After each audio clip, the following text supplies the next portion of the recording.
2024 elections ఆంధ్రప్రదేశ్‌లో ఎవరు ఊహించని విధంగా గెలుపోటములు అనేవి మారిపోయాయి. అయితే ఇక్కడి వరకు ఒక లెక్క. గెలిచిన కూటమి ప్రభుత్వం అలయన్స్ ఏదైతే ఉందో బీజేపీ, టీడీపీ అదేవిధంగా మెయిన్ రోల్ పోషించిన జనసేన. ఎలా ఉంటుందనేది అనుకున్నారు. సరే ఎలా సాగుతుందో ప్రతి ఒక్కరికి తెలుసు. మనం ఇప్పుడు ఈ వీడియోలో చెప్పుకుంటున్నది మాత్రం ఒక స్పెషల్ థింగ్. ఏంటి అనుకుంటున్నారా? పూర్తిగా కూడా 11 సీట్లకు పరిమితమైపోయిన వైఎస్ఆర్సీపీ ఎమ్మెల్యేలు అసెంబ్లీకి వస్తారా రారా? మరీ ముఖ్యంగా జగన్మోహన్ రెడ్డి అసెంబ్లీకి వస్తే పవన్ కళ్యాణ్ ఫేస్ చేసిన తర్వాత ఏ విధంగా ఉండబోతుంది అనుకున్నారు. కానీ ఏం జరుగుతుంది? అసెంబ్లీని ఫాలో అవుతున్నారా మీరు? ఖచ్చితంగా ఇది ఫాలో అయితే ఒక కొత్త రకమైన కామెడీ కనిపిస్తుంది. అదేవిధంగా రాష్ట్ర భవిష్యత్తు ఏమవుతుందని భయం కూడా వేస్తుంది. ఒకవైపు ప్రతిపక్షం అనేవాళ్ళు ఎవరూ కూడా కనిపించట్లేదు. సరే, సీనియర్ నాయకుడు బొత్స సత్యనారాయణ గారికి ఎమ్మెల్సీ పదవినిచ్చారు. ఆల్రెడీ వైఎస్ఆర్సీపీ తరఫు నుంచి ఎమ్మెల్సీగా మహిళా నాయకురాలు వరద కళ్యాణి గారు ఉన్నారు. ఇక్కడతో వైఎస్ఆర్సీపీకి సంబంధించి ఒక ప్రధాన నాయకులు ఉన్నారని చెప్పుకోవచ్చు. వీరి వాయిస్ ఎంతవరకు మండలిలో వినిపిస్తుంది?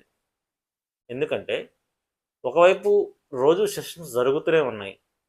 ప్రతిపక్షం నుంచి వాయిస్ వినిపించడానికి చాలా తక్కువ వాయిస్ ఉంది. ఉన్నంతలో వినిపించడానికి ఏం ఏ విధంగా ఉంది? ఎందుకంటే మిగిలిన సభ్యుల సంఖ్య ఆపోజిషన్ సంబంధించి ఎక్కువ మంది ఉన్నారు. ఇందులో పవన్ కళ్యాణ్ రోల్. అయితే ఈ రోజు జరిగిన సెషన్ గురించి మాట్లాడుకుందాం. బిఫోర్ దట్ కూడా మాట్లాడుకుందాం. ఈరోజు మెయిన్గా వైఎస్ఆర్సీపీ తరపు నుంచి ఎమ్మెల్సీ వరద కళ్యాణి గారు స్టార్ట్ చేస్తూ అసలు ఎలియన్స్ గవర్నమెంట్ సంబంధించి కూటమి ప్రభుత్వంలో బీజేపీ, జనసేన, టీడీపీకి సంబంధించి విశాఖపట్నంలో ఉన్న స్టీల్ ప్లాంట్ ప్రైవేటైజ్ చేస్తారా చెయ్యరా? మీ స్టాండ్ ఏంటి? క్లియర్గా చెప్పండి. ఎందుకంటే అసలు స్టీల్ ప్లాంట్లో ఏం జరుగుతుందో మీకు తెలుసా? స్టీల్ ప్లాంట్లో ఎన్ని రోజుల నుంచి లోపల ఉన్న కార్మికులకు జీతాలు ఇవ్వడం లేదో మీకు తెలుసా? రెండు ఉంటాయి. ఒకటి, స్టీల్ ప్లాంట్లో పర్మనెంట్ ఎంప్లాయీస్ ఉంటారు, అదేవిధంగా కాంట్రాక్ట్ బేస్డ్ ఎంప్లాయీస్ కూడా ఉంటారు. అయితే పర్మనెంట్ ఎంప్లాయీస్కి వీఆర్ తీసుకోండి అని వాళ్ళే ప్రపోజల్ పెట్టారు. సో వాళ్ళదేముంది, వీఆర్ అంటే ఫిక్స్డ్ అమౌంట్ వస్తుంది, వాళ్ళు వెళ్ళిపోతారు, ఇబ్బందే లేదు. ఎందుకంటే ఇబ్బందులు పడుతూ ఉండాల్సిన అవసరం లేదు. ఓకే, మరి పర్మనెంట్ ఎంప్లాయీస్ని కన్నా వీళ్ళు 10 మంది ఉంటే, మీకు యావరేజ్ చెప్తున్నాను, స్టీల్ ప్లాంట్లో పర్మనెంట్ ఎంప్లాయీస్ ఒక 10 మంది వీళ్ళు ఉంటే కాంట్రాక్ట్ ఎంప్లాయీస్ 100 మంది ఉంటారు. అంటే ఎంత ఎక్కువ అర్థం చేసుకోండి. అయితే ఈ కాంట్రాక్ట్ బేస్డ్ ఎంప్లాయీస్ సంగతి ఏంటి? వీళ్ళని ఆపేస్తామని చెప్పారు. కొంతమందిని ఏకంగా ఉద్యోగంలో తీసేసామని చెప్పేసి మెమోలు కూడా ఇచ్చేశారు. మళ్ళీ కొన్ని కార్మిక సంఘ నాయకులు, అదేవిధంగా ఈ సిపిఐ, సిపిఎం పార్టీలు ఏమవుతుంటాయో వాళ్ళు కూడా వచ్చి రోడ్డుపైకి వచ్చి ధర్నా చేయడం, రాస్తారోకోలు చేయడంతో సరే మళ్ళీ స్టీల్ ప్లాంట్ సిఎండి ఎవరైతే ఉంటారో ఆయన మళ్ళీ దాన్ని వెనక్కి తీసుకొని మీరు కొనసాగించవచ్చు అన్నారు. సరే, మరి శాలరీస్ పరిస్థితి ఏంటి? కొనసాగించమన్నారు, శాలరీస్ ఇవ్వడం మానేశారు. అయితే మీకు అంత తెలుసు రైల్వేలో ఏ విధంగా బోనస్ సిచ్యువేషన్ ఉంటుందో, అంటే శాలరీ బోనస్లు ఇస్తుంటారు. అది ఫెస్టివల్స్కి, సంక్రాంతికి, దీపావళికి. మనకి తెలంగాణ వాళ్ళైతే వాళ్ళకి తెలుసు, సింగరేణి కార్మికులకు ఆల్మోస్ట్ బోనస్ అనేది చాలా హై అమౌంట్లో వస్తుంది. సో ఆ విధంగా బోనస్లు కూడా ఉంటాయి. స్టీల్ ప్లాంట్ ఎంప్లాయ్ కూడా బోనస్లు ఉంటాయి. లాస్ట్ టైం దివాళీకి నో బోనస్ ఇవ్వలేదు, శాలరీ ఇవ్వలేదు. సో అలా బతుకుతారు వాళ్ళు అనే ప్రశ్నని మండలిలో వరద కళ్యాణి గారు బయటికి ఎక్స్ప్రెస్ చేశారు. దాన్ని ఖచ్చితంగా మీ స్టాండ్ ఏంటి అనేది మాత్రం చెప్పండి అని డిమాండ్ చేశారు. దీనికి కౌంటర్గా ఖచ్చితంగా మాట్లాడాలని చెప్పేసి అవతల టీడీపీ నుంచి, ఎలయన్స్ పార్టీ నుంచి మాట్లాడాలి. సో దాన్ని కౌంటర్గా ఇస్తుంటారు. ఏమని ఎవరెవరు మాట్లాడాలో జనరల్గా మాట్లాడతారు. కాకపోతే జస్ట్గా అది మనం చెప్పుకోదగ్గది కాదు. ఇందులో మెయిన్ ఎందుకు ఈ డిస్కషన్ చేశామంటే, దీనికి వెంటనే అచ్చెన్నాయుడు గారు ఎవరైతే మినిస్టర్ ఉన్నారో టీడీపీ తరఫు నుంచి, ఆయన సీనియర్ లీడర్, ఆయన అగ్రెసివ్నెస్తో చెప్పారు, బిఫోర్ ఎలక్షన్ ఏదైతే క్యాంపెయినింగ్ జరుగుతుందో, ఎలక్షన్కి ముందు క్యాంపెయినింగ్ ఏదైతే జరుగుతుందో, ఎన్నికల హామీలలో భాగంగా విశాఖపట్నం స్టీల్ ప్లాంట్ని మేము ప్రైవేటీకరణ చెయ్యబోం, ఖచ్చితంగా అడ్డుకుంటాం, మా ప్రభుత్వాన్ని మాకు సీఎం పీఠాన్ని ఇవ్వండి అనేది వాళ్ళు ఎలక్షన్ ముందు చెప్పారు. సో ఆ విధంగా మేము స్టాండ్ అయి ఉంటామన్నారు. కానీ జరుగుతుంది ఏంటి, ప్రైవేటీకరణ అయితే జరిగిపోయే దిశగానే అడుగులు పడుతున్నాయి. ఎందుకంటే శాలరీస్ ఇవ్వట్లేదు. మరోవైపు ప్లాంట్కి సంబంధించి ఈ బ్లాస్ట్ ఫర్నిషింగ్స్ ఉంటాయి. ఈ జోన్స్లో కూడా చాలా వరకు ఎవరికి రా మెటీరియల్ లేకుండా ఎవరు పని చేయమంటే ఎవరు పని చేస్తారు. సో అదొకటి ఇబ్బందికరంగా ఉంది. కానీ వీళ్ళు మండలిలో ఇంతమంది ప్రజలు చూస్తుండగా రిప్రజెంటేటివ్గా వాళ్ళని కూర్చోబెట్టిన తర్వాత వాళ్ళు చెప్పే మాటలు ఏంటంటే, మేము ప్రైవేటీకరణ చేయట్లేదు, నరేంద్ర మోడీతోటి చంద్రబాబు నాయుడు మాట్లాడారు, ప్రైవేటీకరణ చేయొద్దన్నారు, అందుకే కుమారస్వామి సెంట్రల్ మినిస్టర్ స్టీల్ ప్లాంట్కి వచ్చారు, స్టీల్ ప్లాంట్ పనులు చూసి కార్మికులు ఇంకా బాగా పని చేయాలంటారు. ఇన్ని సంవత్సరాలు కార్మికులు పని చేయకుండానే స్టీల్ ప్లాంట్ నడిచిందా? 100 కోట్ల లాభాలతోటి నడుచుకుంటూ వచ్చిందా? కనీసం ఒక కామన్ మ్యాన్కి ఇది అర్థమైపోతుంది అనేది రాజకీయ నాయకులకు ఇంకా అర్థం కావట్లేదు.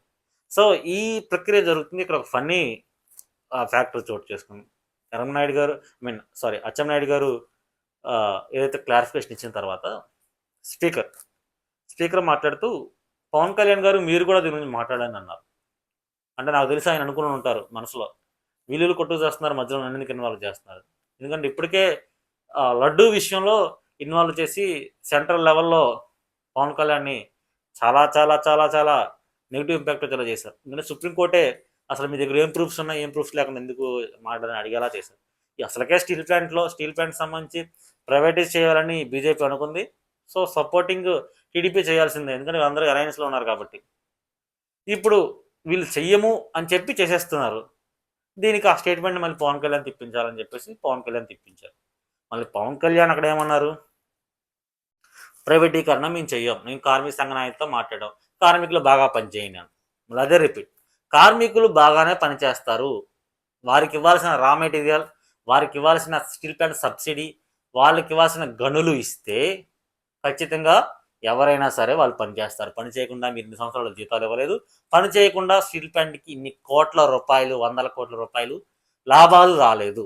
ఈ విషయం ఎందుకు మీరు అర్థం చేసుకోలేకపోతున్నారు అనేది చాలా చిన్న సమస్య. ఏంటి, ప్రైవేటీకరణ చేస్తున్నారా చేయట్లేదా, ఒక అంశం క్లారిటీ ఇవ్వండి. ఇప్పుడేమి ప్రైవేటీకరణ చేసేస్తున్నామని చెప్తే మీకు వచ్చే ఓట్లు లేకుండా ప్రైవేటీకరణ చేయబోమని చెప్తే మీకు ఎక్స్ట్రా వచ్చిన ఓట్లు లేవు. ఒకవైపు కార్మికులు ఇబ్బంది పెడుతూ మీరు అబద్ధం ఆడితే అది మీకు అల్టిమేట్గా లాస్ట్ లెవెల్ ఆఫ్ 4 years తర్వాత, లేదా జమినీ ఎలక్షన్ వస్తే ఎర్లీగానో ఎప్పుడైనా సరే నెక్స్ట్ ఎలక్షన్లో ఇంపాక్ట్ అనేది ఖచ్చితంగా ఉంటుంది. ఆ విషయాన్ని మీరు ఎందుకు గ్రహించలేకపోతున్నారు? ఓకే, మాకు వైజాగ్లో స్టీల్ ప్లాంట్ ఒకటేనా, దానికి ఇంపాక్ట్ లేదంటే, steel plant not only for Vizag, అది ఉత్తరాంధ్రకు సంబంధించినది. ఉత్తరాంధ్రలో మీకు ఓట్లు వద్దా, ఉత్తరాంధ్రలో మీ నాయకులు గెలవాలని లేదా అనే ప్రశ్న ఎందుకు మీరు వేసుకోలేకపోతున్నారు? ఇప్పటి వరకు విశాఖపట్నానికి మేము ఐటీ సెక్టర్ని తీసుకొచ్చేసాం, ఇన్ఫోసిస్ తెచ్చేస్తాం, ఇది తెచ్చేస్తాం, కాస్ట్ గవర్నమెంట్లో వచ్చిన దానికన్నా ఎక్కువ కంపెనీస్ మేము తీసుకుని వస్తాం చెప్తున్నారు. కానీ అసలు స్టీల్ ప్లాంట్ అంటే ఏంటో తెలుసా? ఎంతమంది బలిదానంతో స్టీల్ ప్లాంట్ వచ్చిందో తెలుసా? ఎంతోమంది తమ భూములని ఇస్తే ఆ స్టీల్ ప్లాంట్ వచ్చిందో తెలుసా? ఎంతమంది స్టీల్ ప్లాంట్ మీద ఆధారపడి ఉన్నారో తెలుసా? ఇటువంటి సెంటిమెంట్తో కూడుకున్న కొన్ని అంశాలను టచ్ చేయకుండా ఉండడమే మంచిది. కానీ వన్స్ టచ్ చేస్తే అది తేనె పుట్ట లాంటిది. అది తేనె పుట్ట ఎలా ఉంటుందంటే, ఒక్కసారి రాయి విసిరితే ఏ తేనెటీగ ఎక్కడికి వెళుతుందో, ఎవరిని కరుస్తుందో కూడా తెలియదు. సేమ్ యాజ్ ఇట్ ఈస్గా ఇప్పుడు సెంటిమెంట్స్తో కూడుకున్న ఈ స్టీల్ ప్లాంట్ అంశం అనేది చాలా రిస్క్ ఫ్యాక్టర్స్ తోటి కూడుకున్నది. ఇప్పటికైనా సరే ఎదర్ అపోజిషన్ అయినా సరే, పొజిషన్ అయినా సరే, అలయన్స్లో ఉన్న బీజేపీ, టీడీపీ ఎవరైనా సరే, ఎందుకంటే ఇది చాలా ఇప్పుడు క్రిటికల్గా జరుగుతున్న అంశం, మారుతున్న అంశం. మరికొద్ది రోజుల్లో విశాఖపట్నానికి అనుకుని ఉన్న మరొక జిల్లా అనకాపల్లి జిల్లాకి నరేంద్ర మోడీ వస్తారు అనేది ఒక వార్త ఉంది. ఎందుకంటే ఎన్టీపీసీకి ఓపెనింగ్కి సంబంధించిన వస్తారన్నారు. ఈ టైంలో ఇదే 100 మంది కార్మికులు రోడ్డు మీదకి వచ్చి ఆందోళన తెలియజేస్తే ఏమవుతుంది?